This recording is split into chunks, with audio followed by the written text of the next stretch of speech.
Assalamualaikum warahmatullahi wabarakatuh. Saya akan menjelaskan apa itu manajer. Manajer adalah seseorang yang bekerja melalui orang lain dengan mengordinasikan kegiatan-kegiatan mereka guna mencapai sasaran organisasi. Seseorang yang mempunyai pengalaman, pengetahuan, dan keterampilan yang diakui oleh organisasi untuk memimpin, mengatur, mengelola, mengendalikan, dan mengembangkan kegiatan organisasi dalam rangka mencapai tujuan. Fungsi manajer terdiri dari fungsi perencanaan, yaitu kegiatan-kegiatan pokok perencanaan melalui penentuan tujuan, penyesuaian program, dan jadwal. Kedua, fungsi pengorganisasian, yaitu untuk menyusun struktur organisasi, mendelegasikan wewenang dan tanggung jawab. Ketiga, fungsi pelaksana kerja berdasarkan perencanaan yang telah disusun, yaitu agar dicapai hasil yang diinginkan, manajer harus terlibat dalam pelaksanaan dan rencana kerja. Terus yang keempat, fungsi pengawasan, yaitu pelaksanaannya dan hasilnya telah sesuai dengan apa yang telah disesuaikan dengan apa yang telah direncanakan. Kesimpulan dari manajer adalah semua orang diharapkan bisa menemukan pemecahan dalam permasalahan yang ada.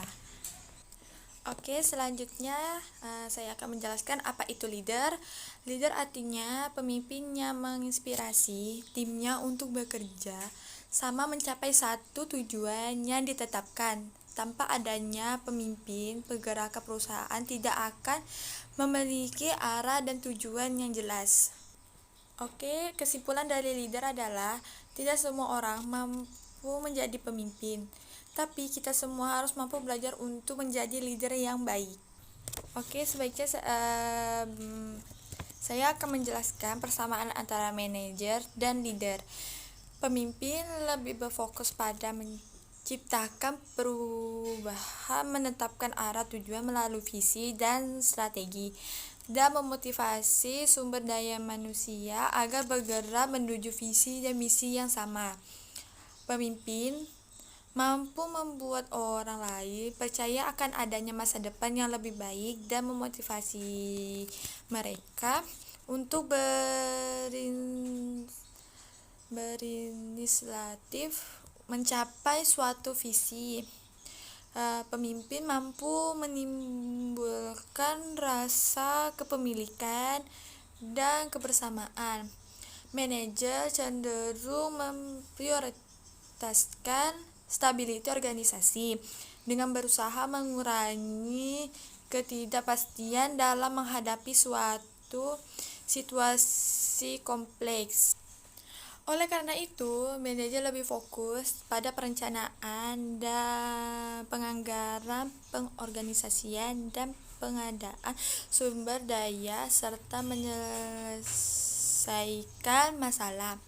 Sikap pemimpin dan sikap manajer dapat bertolak belakang, sehingga kita perlu mengidentifikasi situasi di mana kita perlu bersikap sebagai seorang pemimpin dan situasi di mana kita perlu bersikap sebagai seorang manajer dan di situasi di mana kita perlu bersikap sebagai keduanya. Oke, sekarang saya menjelaskan perbedaan antara leader dan manajer. Pertama, posisi dalam struktur organisasi. Leader bisa berada di situasi struktur organisasi dari staf paling bawah hingga CO. Terus kalau yang manajer berada dalam struktur manajemen menengah dalam organisasi atau di antara top manajemen dan low level manajemen. Terus yang kedua, peran dan fungsi dalam tim. Pertama, seorang leader itu bekerja dengan cara mengajak dan memotivasi karyawan untuk mengoptimalkan kinerja dan kontribusi mereka bagi tim dalam mencapai tujuan organisasi. bukan sekedar memenuhi tugas dan target. Terus manajer tuh menjalankan 5 fungsi manajer yaitu planning, organizing, staffing, directing, dan controlling. Terus model kepemimpinan. Seorang leader lebih menyukai model kepemimpinan transformasional yang berorientasi pada proses untuk mendorong perubahan positif berkelanjutan dengan menghargai inisiatif dan partisipasi anggota tim. Terus kalau manajer lebih menyukai model kepemimpinan transaksional yang berorientasi pada hasil dan target melalui sistem reward dan punishment.